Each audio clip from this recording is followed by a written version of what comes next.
Vous avez déjà eu cette sensation étrange d'être au bord de l'eau, de sentir que le poisson est là, mais que votre mormichka, au lieu de l'attirer, crée un vide autour d'elle? Vous animez votre canne, vous suivez les conseils des experts, vous faites des mouvements rapides, des petites saccades, et rien. Le silence total. Et si je vous disais que tout ce travail, toute cette technique, est précisément ce qui fait fuir le poisson? Que votre animation, que vous croyez parfaite, est en réalité un cri d'alarme sous l'eau? Dans cette vidéo, on va révéler pourquoi votre jeu de mormichka semble complètement anormal pour un poisson et comment transformer ce signal de danger en une invitation à dîner. Restez bien jusqu'au bout, car ce que vous allez découvrir risque de contredire tout ce que vous pensiez savoir. D'ailleurs, petite question pour commencer. Pensez-vous qu'une animation plus rapide est toujours plus efficace? Laissez votre avis en commentaire, on en reparle à la fin. Pendant des années, la sagesse populaire du pêcheur, transmise de génération en génération ou lue dans les magazines, nous a inculqué une idée simple. Pour attraper du poisson, il faut bouger, il faut donner vie au leurre. Pour la mormichka, cela s'est traduit par une obsession pour le dribble, cette animation à haute fréquence, rapide et constante. On a tous en tête l'image du pêcheur dont le sion de la canne vibre à toute vitesse. On nous a dit que ça imitait une proie en détresse, que ça excitait la curiosité et l'agressivité du poisson. Cette croyance est si ancrée que beaucoup de pêcheurs se sentent coupables s'ils ne font rien, s'ils laissent leur mormichka immobile. Ils pensent qu'ils ne pêchent pas activement. C'est une habitude, un réflexe conditionné par des décennies de conseils qui, finalement, reposent sur une interprétation purement humaine de ce qui pourrait être attractif. Mais on a oublié de se poser la seule question qui vaille. Du point de vue du poisson, ça ressemble à quoi tout ce vacarme? Commençons par le mythe de la haute fréquence. Pensez à une proie naturelle dans l'eau en hiver. Un ver de vase, une petite larve, un crustacé minuscule. Comment est-ce que ça se déplace? Est-ce que ça vibre à 150 battements par minute? Absolument pas. Le plus souvent, ça dérive, ça tombe lentement, ça rampe sur le fond avec une maladresse infinie. Leurs mouvements sont lents, espacés, presque imperceptibles. Votre animation ultra rapide, avec des dizaines de petites secousses par seconde, ne ressemble à rien de tout ça. Pour un poisson, dont l'instinct de survie est aiguisé depuis des millions d'années, un objet qui vibre de manière aussi intense et régulière n'est pas une proie. C'est une anomalie. C'est quelque chose d'inconnu et de potentiellement dangereux. Au lieu de voir un repas facile, il voit un signal d'alarme. Imaginez un chevreuil en forêt qui voit un gyrophare. Il ne se dit pas « Tiens, une bonne baie à manger », il détale. Pour le poisson, c'est exactement la même réaction instinctive face à votre jeu frénétique. Parlons maintenant de ce que le poisson perçoit réellement. Il ne voit pas votre sion qui tremble. Il perçoit les vibrations via sa ligne latérale, et il voit une silhouette bouger. Une animation trop rapide crée un double problème. D'abord, les vibrations. Une fréquence élevée et constante est un son fort et non naturel sous l'eau. Les proies naturelles créent des vibrations douces, irrégulières, intermittentes. Votre jeu, c'est comme mettre de la musique techno dans une bibliothèque. Ça détonne et ça fait fuir tout le monde. Ensuite, l'aspect visuel. Un objet qui bouge trop vite devient flou. Le poisson a du mal à l'identifier, à le cibler.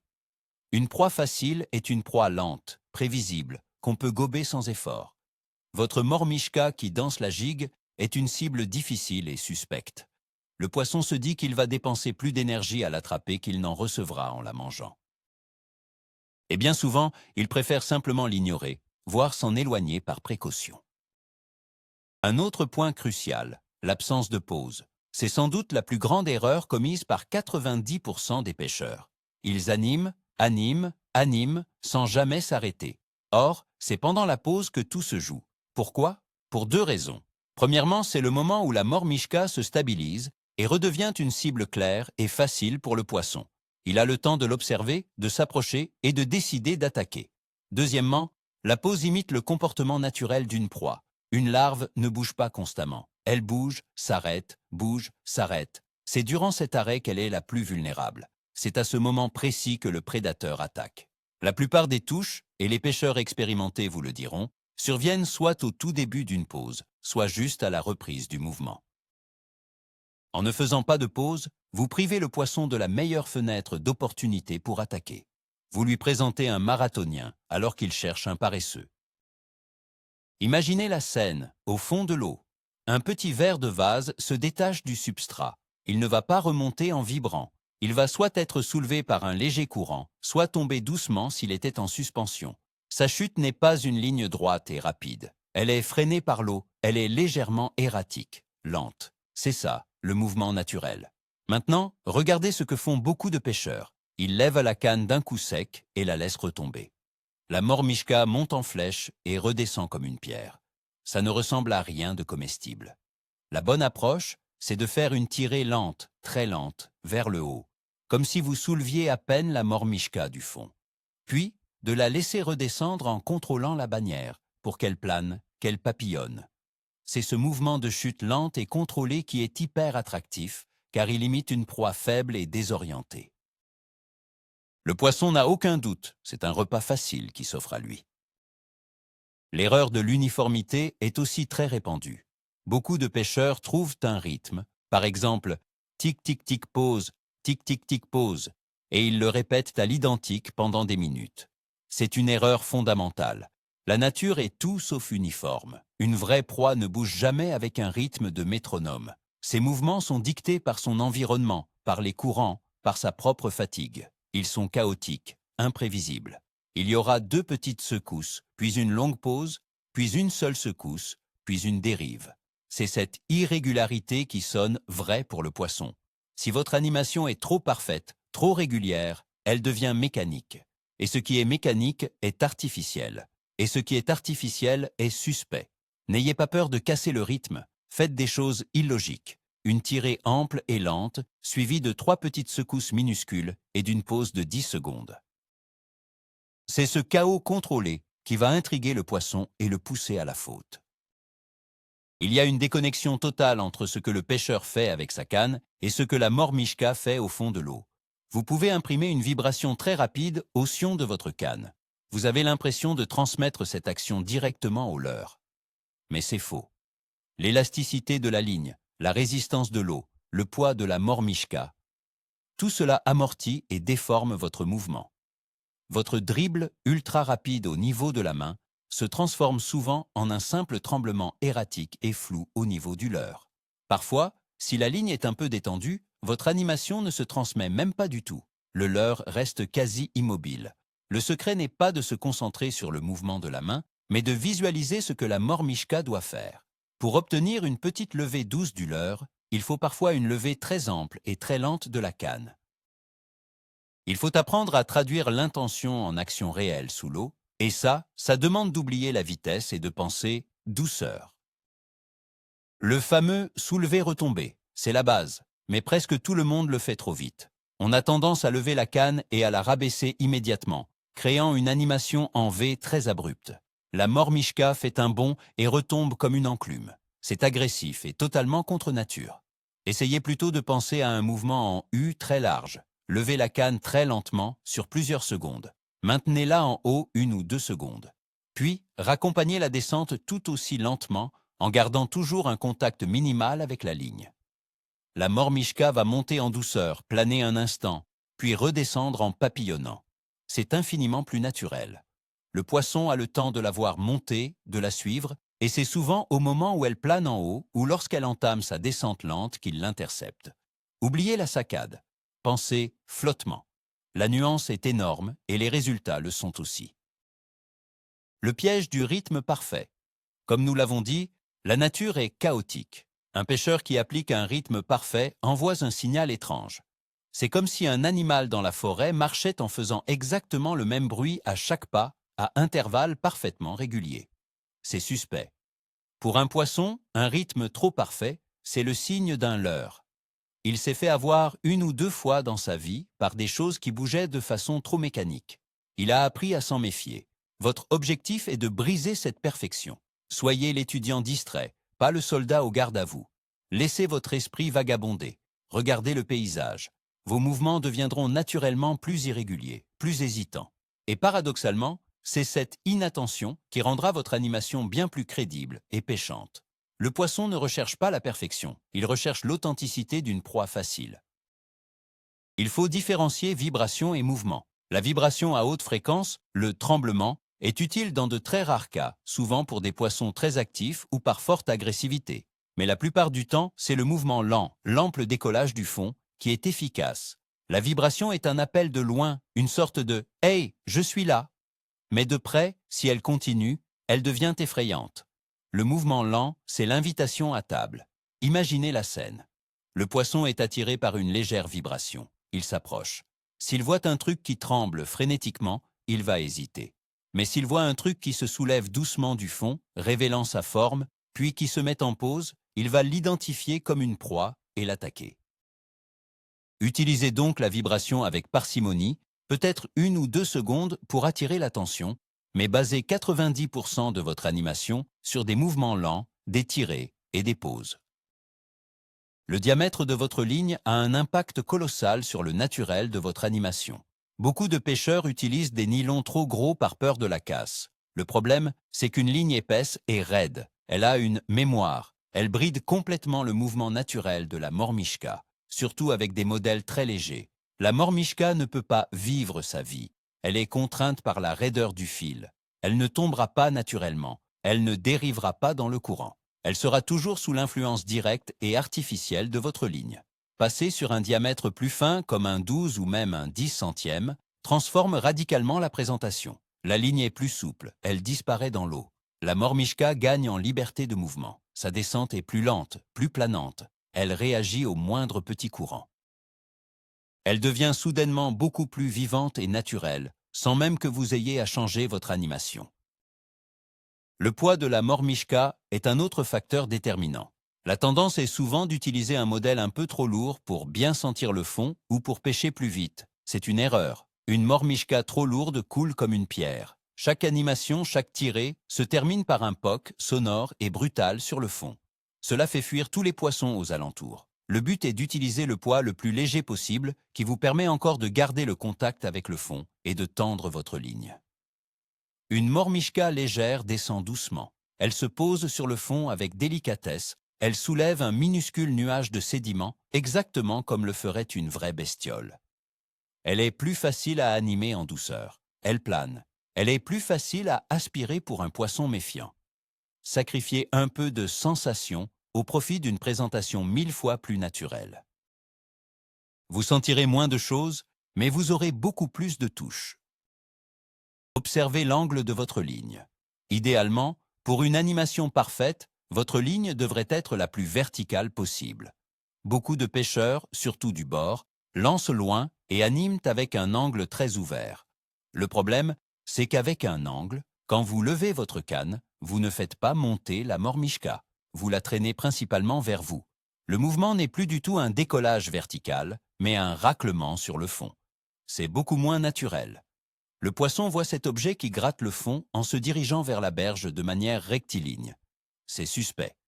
Essayez de pêcher plus près de vous, sous le sion de la canne. Votre ligne sera verticale et chaque micro-mouvement de votre part se traduira par une levée ou une descente naturelle de la mormishka. Elle dansera sur place. C'est infiniment plus efficace pour décider un poisson qui observe votre leurre depuis plusieurs secondes. Mettez-vous à la place du poisson 1 seconde. Il est dans son élément. Il connaît chaque caillou, chaque branche. Qu'est-ce qu'il s'attend à voir bouger? Des larves qui sortent de la vase, des petits crustacés qui marchent sur le fond, des débris qui tombent de la surface. Tous ces mouvements ont des points communs. Ils sont lents, ils sont souvent verticaux, ça tombe ou ça monte, et ils sont maladroits. Le poisson ne s'attend pas à voir un objet clignotant faire des allers-retours rapides sur 1,50 m. Il ne s'attend pas à voir quelque chose vibrer sur place sans jamais s'arrêter. Votre animation doit être crédible dans le contexte de l'environnement. Observez l'eau. S'il y a un peu de courant, laissez votre mormishka dériver sur quelques centimètres. Si le fond est vaseux, faites-la picorer doucement pour soulever un petit nuage attractif. Adaptez-vous. Arrêtez d'imposer un mouvement et commencez à suggérer une vie. Le tapping ou le martèlement du fond. C'est une technique qui consiste à taper le fond plusieurs fois avec la mormishka pour attirer l'attention. Bien utilisée, elle peut être redoutable. Mal utilisée, c'est un désastre. L'erreur commune est de taper trop fort et trop vite. On dirait un pivert qui s'attaque à une branche. Le bruit et les vibrations générées sont énormes et effrayants. Le bon tapping est subtil. Il s'agit de poser la mormichka sur le fond, puis de la soulever d'à peine 1 mm et de la laisser retomber. Le contact doit être à peine perceptible. L'objectif n'est pas de faire du bruit, mais de soulever un minuscule nuage de particules, de sédiments. C'est ce petit nuage qui attire le poisson de loin, car il signifie qu'une bestiole est en train de fouiller le fond pour se nourrir. C'est un signal alimentaire puissant. Pensez, soulever de la poussière, pas frapper avec un marteau.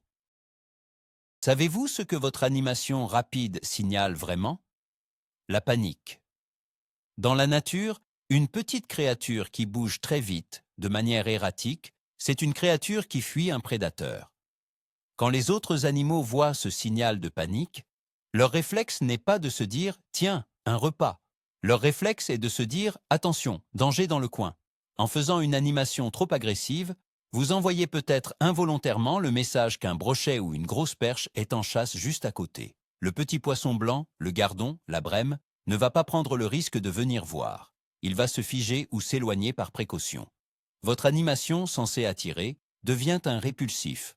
Une animation lente, au contraire, signale la confiance. C'est une proie qui ne se sent pas menacée, qui vaque à ses occupations. C'est le signal que la voie est libre et que le repas est sans danger.